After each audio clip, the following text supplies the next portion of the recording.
The Lockheed Electra Model 10A. As aircraft names go, it's probably not as instantly recognizable as, say, Spitfire or DC-3 or even Wright Flyer, but the Electra Model 10 is an aviation icon. In 1934, when the US banned the use of single-engine aircraft for carrying passengers or flying at night, it was the Electra that stood ready waiting in the wings to usher in the golden age of passenger aviation. As Humphrey Bogart said goodbye to Ingrid Bergman in one of the most iconic movie scenes ever shot, the aircraft in the background warming up is, you guessed it, an Electra, albeit a 12A. Perhaps most famously of all, though, the Model 10A was the aircraft flown by Amelia Earhart on many of her pioneering adventures, including the fateful trip around the world that led to her still unresolved disappearance. So when Aeroplane Heaven announced that they were working on an Electra, I got pretty excited. Classic era rotary engines are a favourite of mine, so just how does the old girl shape up? Let's find out.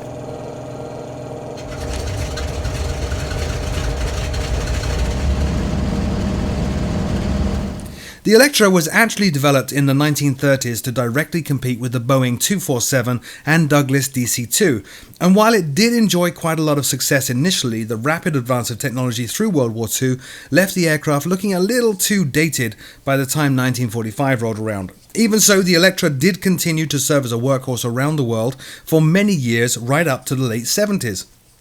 Aside from her famous movie role and association, of course, with Amelia Earhart, there's another interesting tidbit of trivia that I discovered about the Electra. The twin stabilizers of the aircraft were actually a recommendation made by a student assistant heading up the wind tunnel experiments during the aircraft's development. That chap, one Clarence Johnson, actually went on later to head up the Skunk Works project at Lockheed that led to the creation of the legendary SR-71 Blackbird. It's a small world in aviation after all. The Electra Model 10 is a twin-engine all-metal monoplane. It's powered by Pratt & Whitney R985 Wasp Juniors, and the aircraft was designed to carry well-heeled passengers or even cargo up to 700 nautical miles in all weather conditions, day or night, at a top speed of 175 knots. She was the epitome of 1930s Art Deco chic inside and out. Now, Aeroplane Heaven have a reputation for producing beautiful-looking aircraft, and the Electra is no exception. The package contains 13 liveries, including the Casablanca movie livery, and a bare metal one reminiscent of Earhart's aircraft.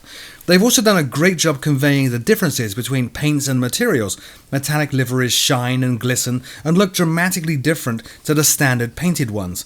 The attention to detail on the model is fantastic too, from all of the rivets holding the metal body of the Electra together, right up to the way some panels don't quite match the ones next to them, the way others have slight dents where they've been coaxed into position by the builders, and so on.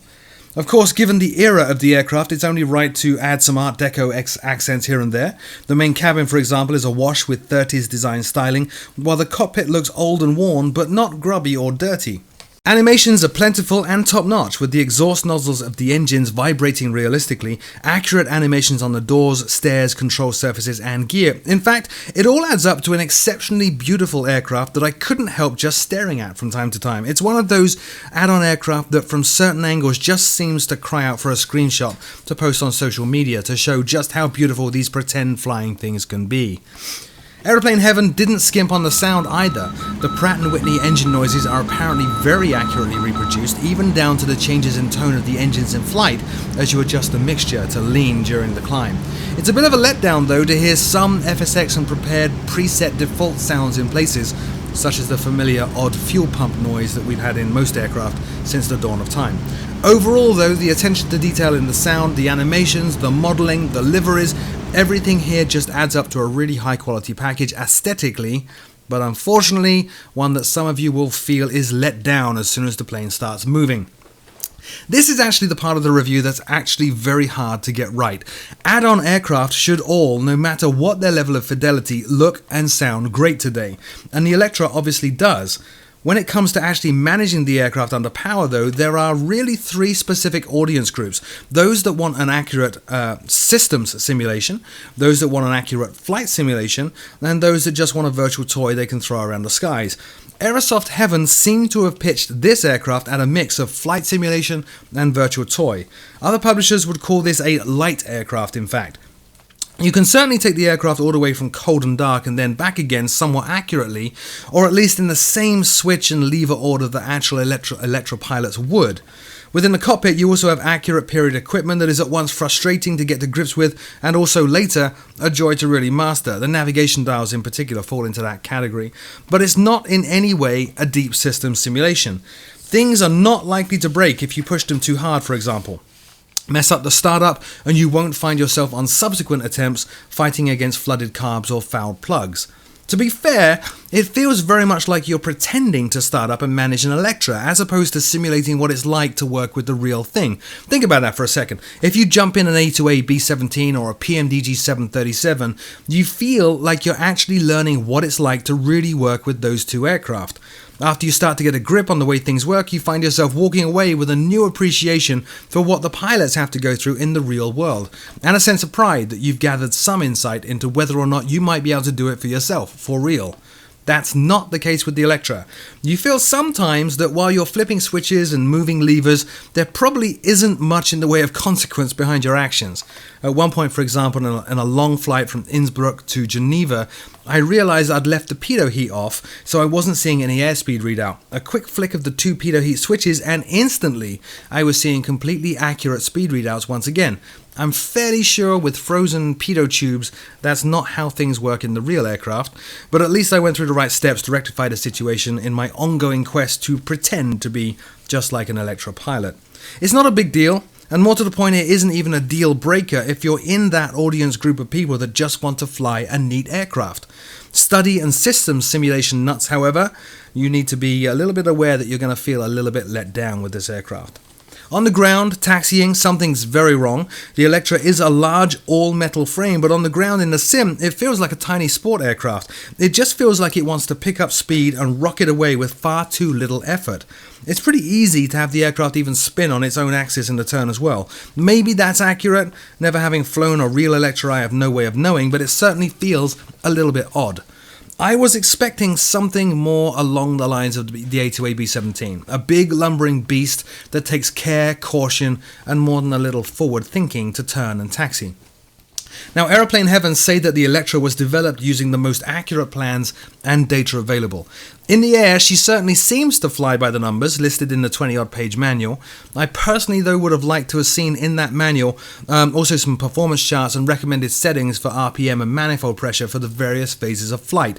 But given the light audience for this add-on, I can understand why they weren't. The Electra is really quite docile and easy to fly. In fact, the biggest challenge here is learning how to interpret the navigation instruments in the cockpit. I have to say that the couple of cross-country hauls I did in the Electra were a huge amount of fun because of just that, and really quite satisfying when I did manage to arrive at my destination safely. I'm not sure though how much longer the novelty of that will last, given that once you figure those instruments out, there's just not that much of an ongoing challenge to this aircraft, for me at least.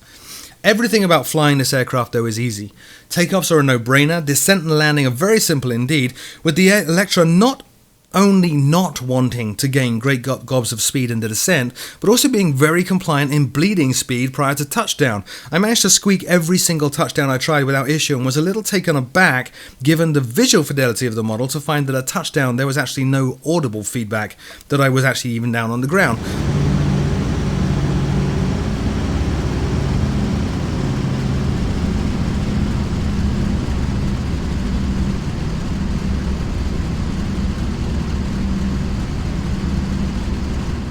You kind of need that in a simulator where sights and sounds are the only clues you have as to what's really going on outside. I did notice as well that there was no suspension animation in the replay, which seemed just a little bit odd. So to conclusions. The Electra is very firmly aimed at the light audience, the guys and girls that just want to jump in and fly their favorite aircraft without worrying about things like engine life, correct pressure and RPM settings, and so on. If you're in that group of people, then this is a great aircraft. It's a beautiful and faithful reproduction of an aviation icon, and while easy enough to fly, it's actually quite satisfying as well, particularly if you venture out of the comfort zone of the local airfield pattern. If, on the other hand, you are a fan of complexity, this is not the aircraft for you. I didn't find any consequences to mismanaging the engines in flight, for example. Documentation at a couple of dozen pages is pretty lacking, and everything just felt a little too synthetic for my liking, from the overly aggressive performance on the ground to the beyond predictable performance up in the air. Overall, she was fun to spend a few hours in, but if you're like me, you may find that there's just not enough depth here to keep you coming back for more. Aeroplane Heaven's Electra Model 10A is available from Just Flight at the link in the show notes below. As always, my name is Frugal. Thank you so much for watching, and I'll see you all very soon.